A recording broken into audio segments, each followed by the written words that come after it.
zeros, factors, and solutions.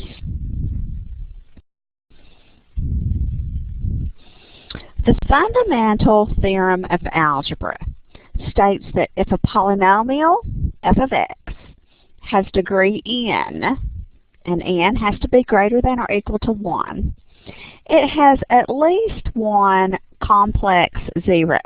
That means it could be a real zero or it could be an imaginary zero.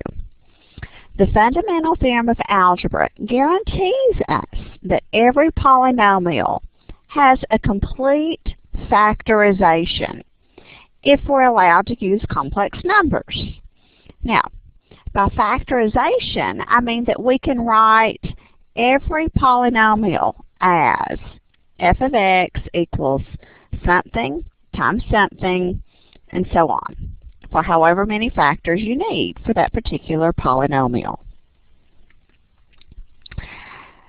The polynomial, if it has degree n, then the most number of zeros it can have is also n.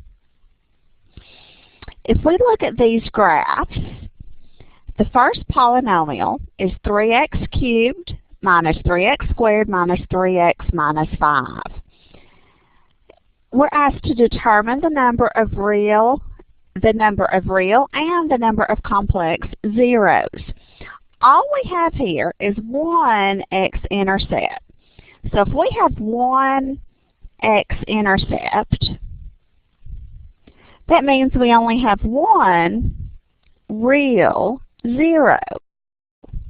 And it happens to be that that real zero is x equal 2.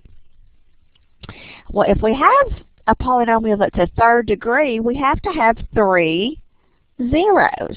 So that means we could have 2 complex zeros. Now here we have a 4th degree polynomial. And I don't see any x-intercepts. So I don't have any x-intercepts means I have 0 real solutions. If I have 0 real solutions, that means all of my solutions, or I shouldn't say solutions here, I should say zeros.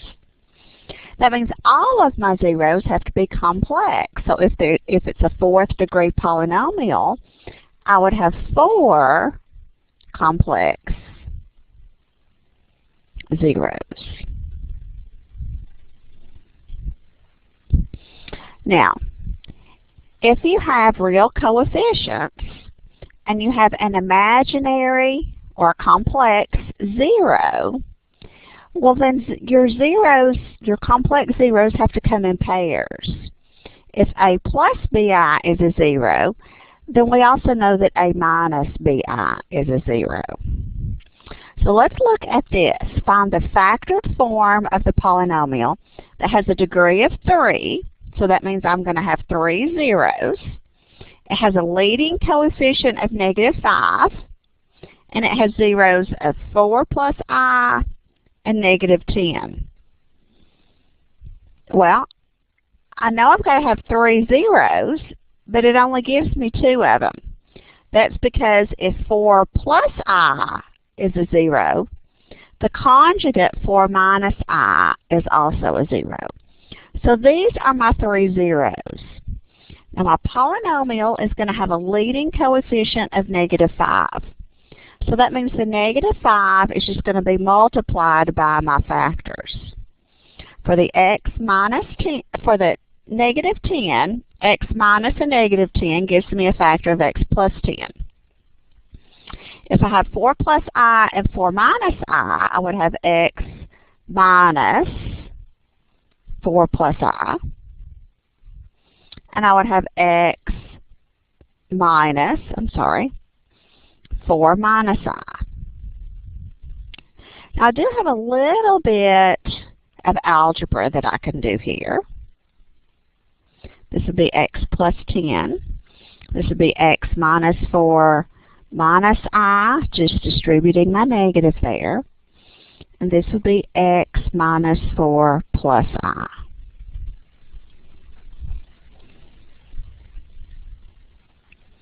Here we're asked to find the zeros of a polynomial that has a third degree to it. So that means I want to set this polynomial equal to 0.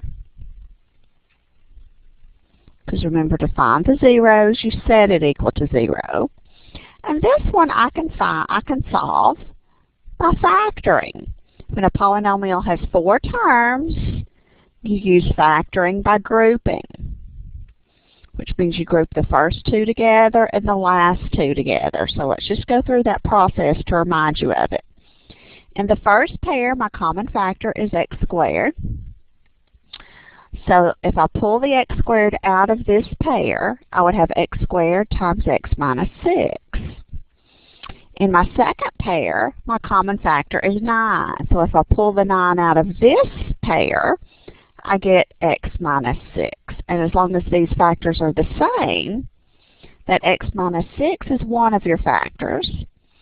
And x squared plus 9, which comes from here and here, is your other factor. So x minus 6 would equal 0. X squared plus 9 would equal 0. X minus 6 gives me a solution of 6. The x squared minus 9 I have to solve by taking my square roots. So my x squared would equal a negative 9. Then I would take the square root of that.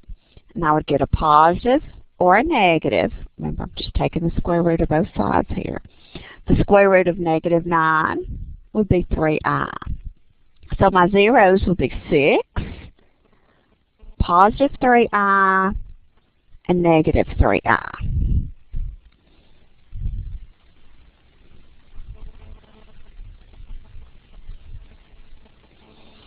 Those zeros are also the solution to this.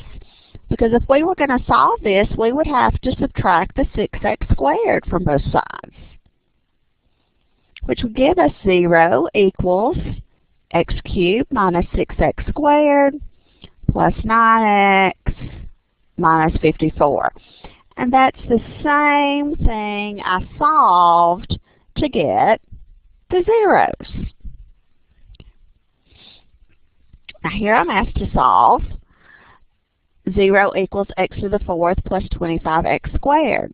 I can factor this. I have a common factor of x squared, which would give me x squared plus 25. Now, if I set each factor equal to 0, I would have x squared equals 0, which would give me x equals 0 as one of my solutions. If I set x squared plus 25 equal to 0, I'm going to have to solve it by doing square roots, just like I did on the last problem. I would subtract the 25 from both sides, and then take my square roots on both sides. So that would give me x equals the positive or negative square root of negative 25, which is 5i.